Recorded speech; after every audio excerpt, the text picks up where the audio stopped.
Bismillahirrahmanirrahim. Assalamu alaikum students. Welcome to Legend Institute of Management and Sciences. Hope all of you are doing well.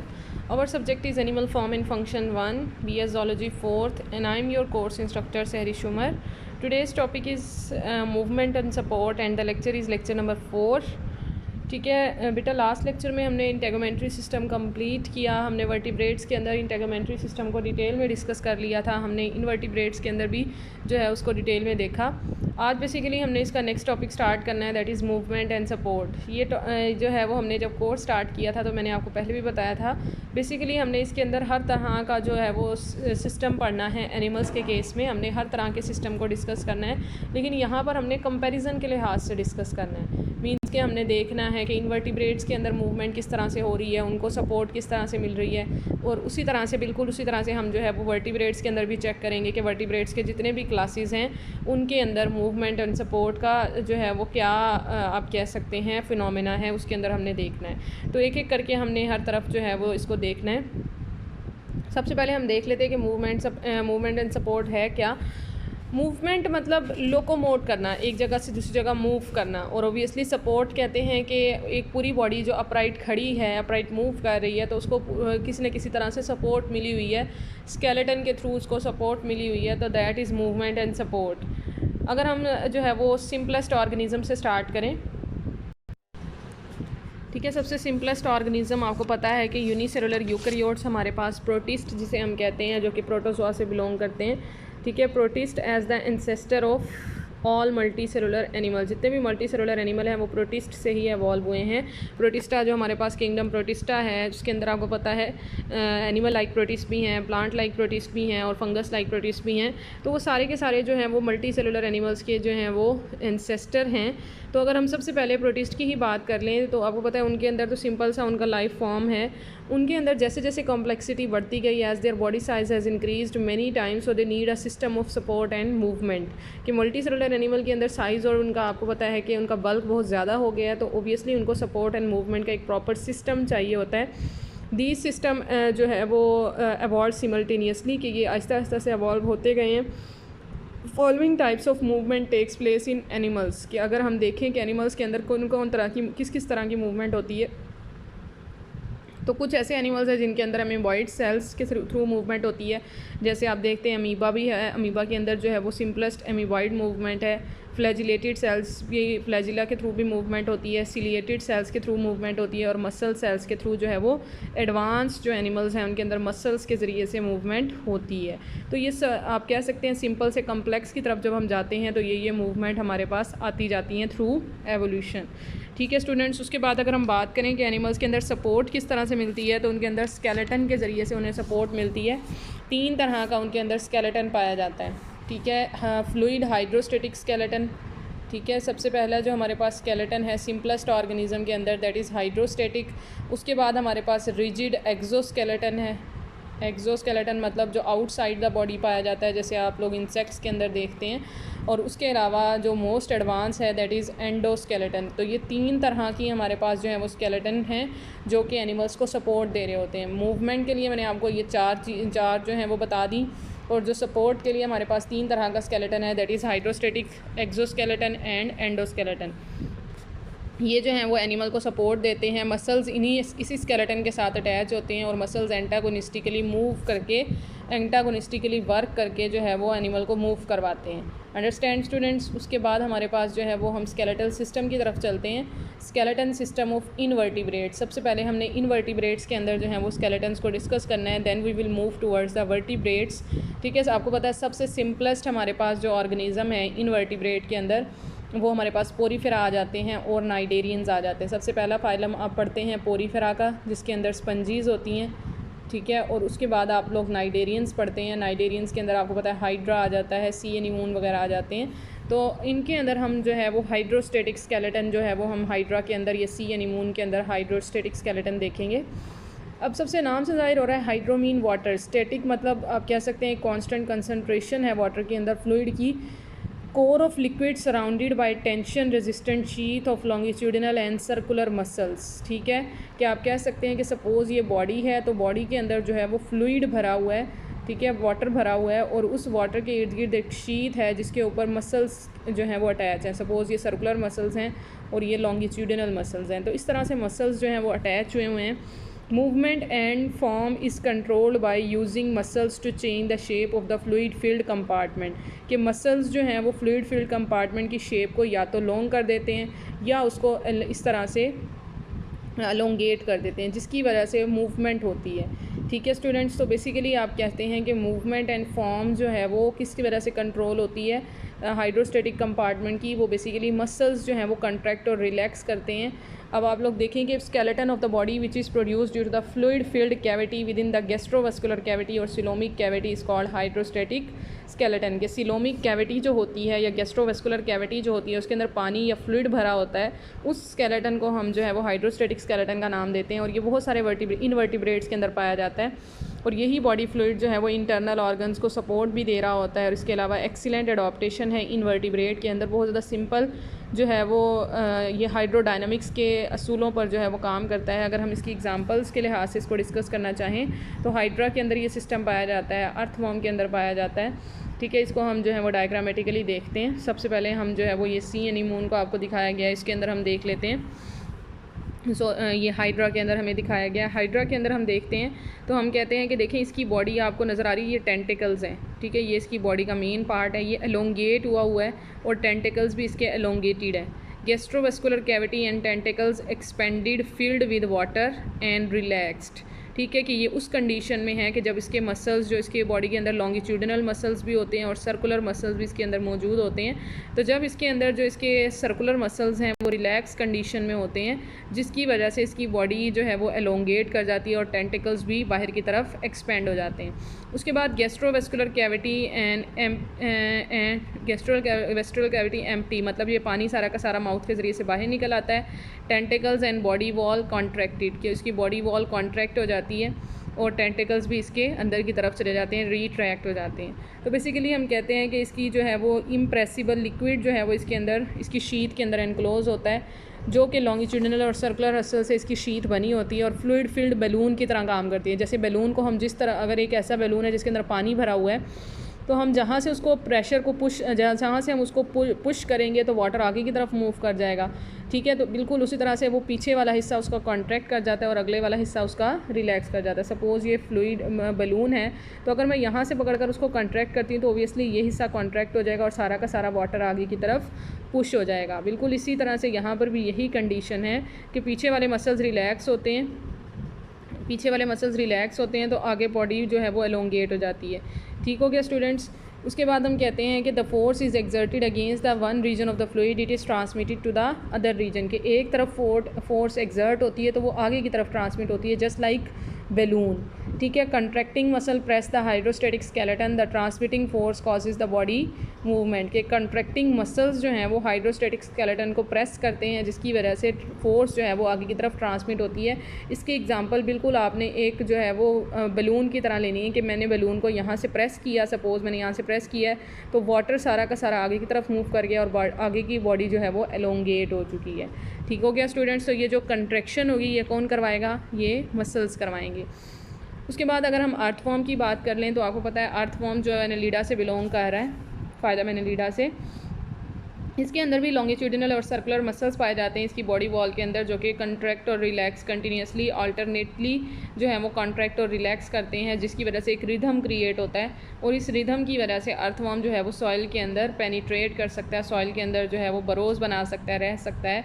इसके अलावा hydrostatic skeleton इसके अंदर इसकी body को collapse होने से बचाता है ड्यूरिंग कॉन्ट्रैक्शन, के जब बॉडी वॉल के मसल्स जो हैं वो कॉन्ट्रैक्ट कर रहे होते हैं तो उस दौरान इसकी बॉडी कोलैप्स नहीं होती, बंद नहीं हो जाती बिल्कुल। क्यों नहीं होती? क्योंकि इसके अंदर हाइड्रोस्टैटिक जो इसके कंपार्टमेंट्स हैं, इसके अंदर जो हाइड्रोस्टैटिक स्केलेटन है वो इसको जो आप कह सकते हैं कि इसको कोलैप्स नहीं होने देता।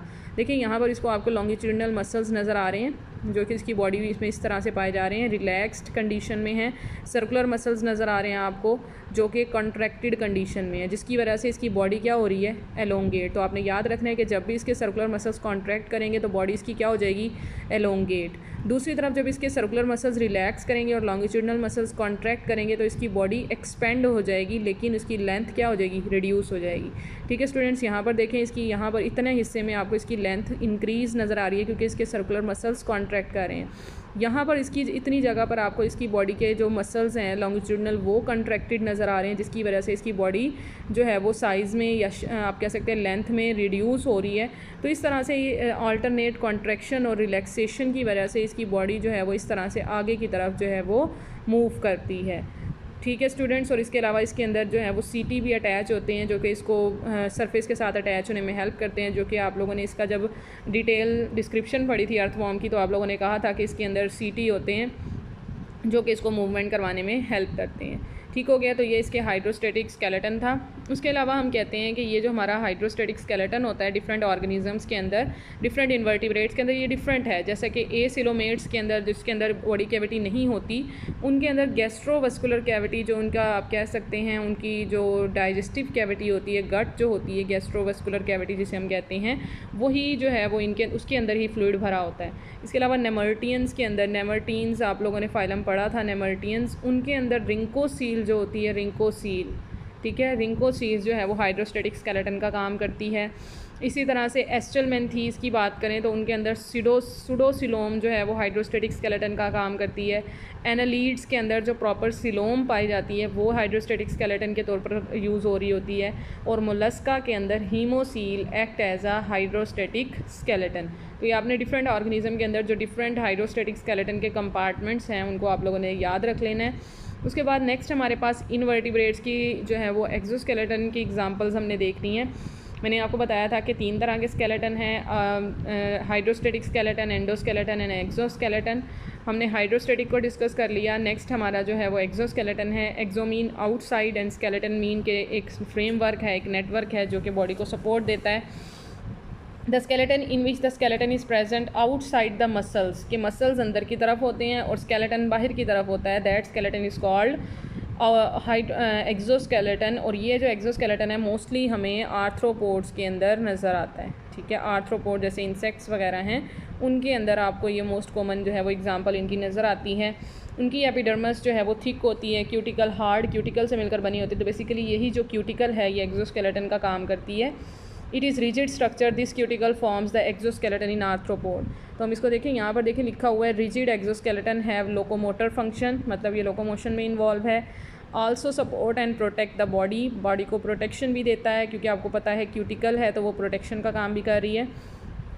इन arthropod epidermis of the body wall secrete thick hard cuticle that waterproofs the body wall, protect the soft internal organ. क्योंकि आपको पता है कि ये जो क्यूटिकल है इसके अंदर कैराटिन की डेपोजिशन होती है, इसके अंदर क्यूटिन की डेपोजिशन होती है, तो ऑब्वियसली ये वाटर प्रूफ मटेरियल का काम करती है, मतलब जो है डिहाइड्रेशन से बचाती है एनिमल को, और एनिमल डिफरेंट आप कह सकते हैं इन्वायरमेंट के अंदर ईजिली सर्वाइव कर जाते हैं। ये ठीक है स्टूडेंट्स। इसके अलावा अगर हम फंक्शंस की बात कर लें, इनका जो एक्सोस्केलेटन है वो क्या काम करता है, तो ऑब्वियसली आपको बताया कि ये मसल्स की अटैचमेंट भी करवाता है, लोकोमोशन में भी इन्वॉल्व है, बॉडी को सपोर्ट दे रहा है, प्रोटेक्शन दे रहा है। ठीक है, उसके अलावा क्यूटिकल जो है वो वाटर प्रूफ भी बना रही है बॉडी को। क्यूटिकल जो है वो प्रोटेक्शन दे रही है, सपोर्ट दे रही है इंटरनल ऑर्गन्स को। इसके अलावा एक्सोस्केलेटन ऑफ क्रस्टेशियन कंटेन जो है वो उसके अंदर क्रस्टेशियन के अंदर exoskeleton contain calcium carbonate that makes it hard and flexible. तो ये आपने याद रखना है कि कैल्शियम कार्बोनेट की डेपोजिशन क्रस्टेशियन के एक्सोस्केलेटन में हुई होती है जो कि उन्हें हार्ड और फ्लेक्सिबल बनाती है। इसके अलावा ये जो है वो प्रोटेक्टिव शील्ड का काम करती है अगेंस्ट एनिमीज़।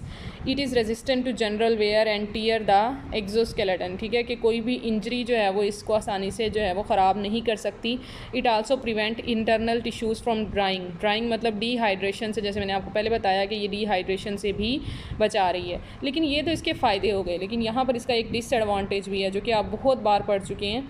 वही डिसएडवांटेज कि जब तक ये एक्सोस्केलेटन मौजूद है एनिमल उसके अंदर रहकर ग्रो नहीं कर सकता। ठीक है, जब तक वो ग्रो नहीं करेगा तो ओबियसली वो मैच्योर नहीं होगा, इसलिए क्या करना पड़ता है कि एनिमल इस एक्सोस्केलेटन को टाइम टू टाइम जो है वो शेड कर देते हैं।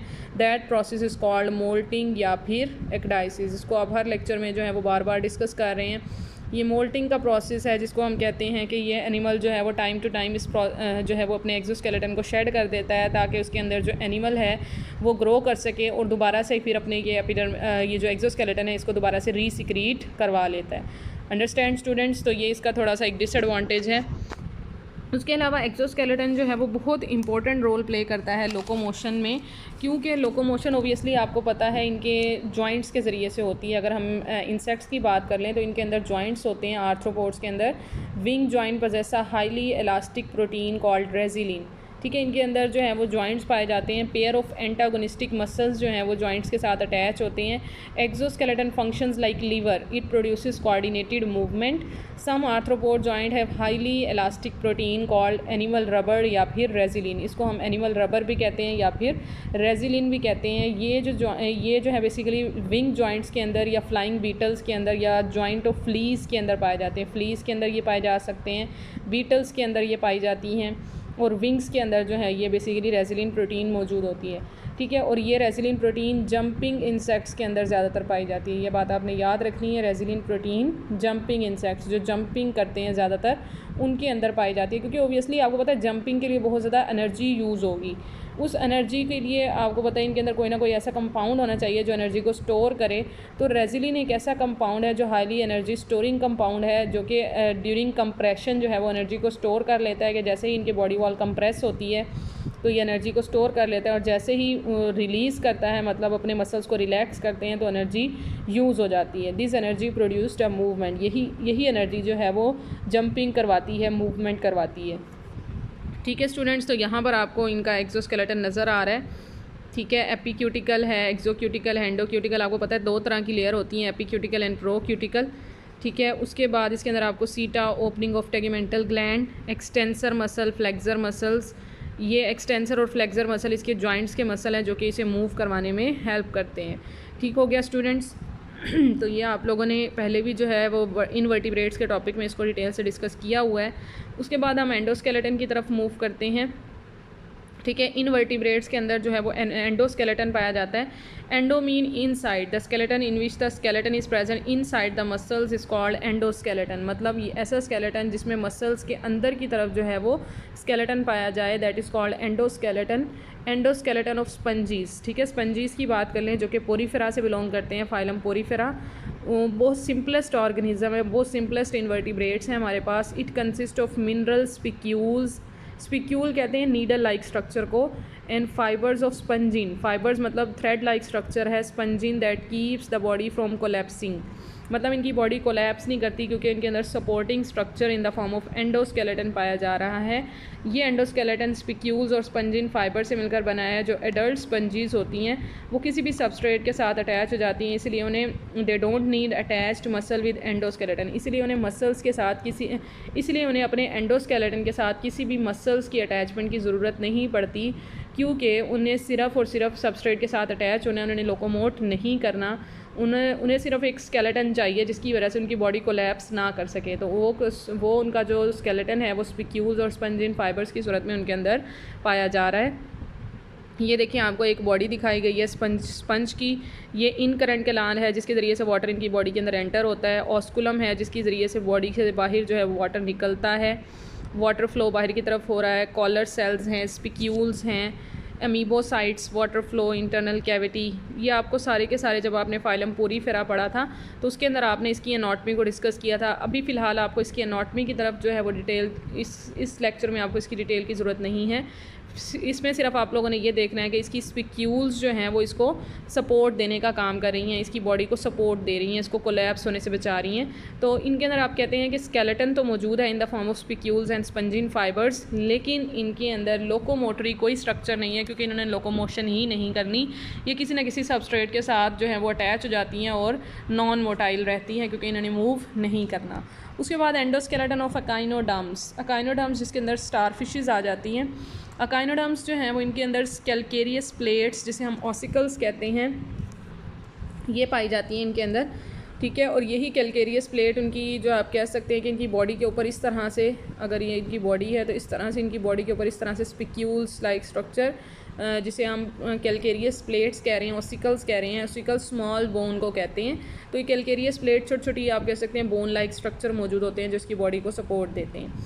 उसके अलावा वर्टिब्रेट्स के एंडोस्केलेटन की बात करें, एंडोस्केलेटन ऑफ वर्टिब्रेट, ये हमारे पास बोन्स और कार्टिलेज से मिलकर बंधा होता है। अगर हम एज अ होल अगर हम देखें कि बोन्स और कार्टिलेज से हम इनवर्टिब्रेट का जो एंडोस्केलेटन है वो तो इस तरह का है, लेकिन जो वर्टिब्रेट का एंडोस्केलेटन है उनके अंदर बोन्स और कार्टिलेज होते हैं जो कि उन्हें लोकोमोट करने में भी और स्केलेटन में भी हेल्प करते हैं। उसके अलावा हमारे पास जो है वो यहाँ पर हमने अभी थोड़ी सी इसकी डिटेल देखनी है कि हमारे पास जो इनवर्टिब्रेट्स हैं उनके अंदर मिनरलाइज टिश्यूज़ होते हैं, मुख्तलिफ़ तरह के हार्ड मिनरलाइज टिश्यू होते हैं जो कि जैसे कि कैल्शियम कार्बोनेट के क्रिस्टल्स हैं, कोलेजन मैट्रिक्स है, बोन, डेंटाइन, कार्टिलेज, ये सारे के सारे जो हैं वो स्ट्रक्चर्स इनके अंदर पाए जा सकते हैं इनवर्टिब्रेट्स के अंदर, जो कि उन्हें सपोर्ट देते हैं।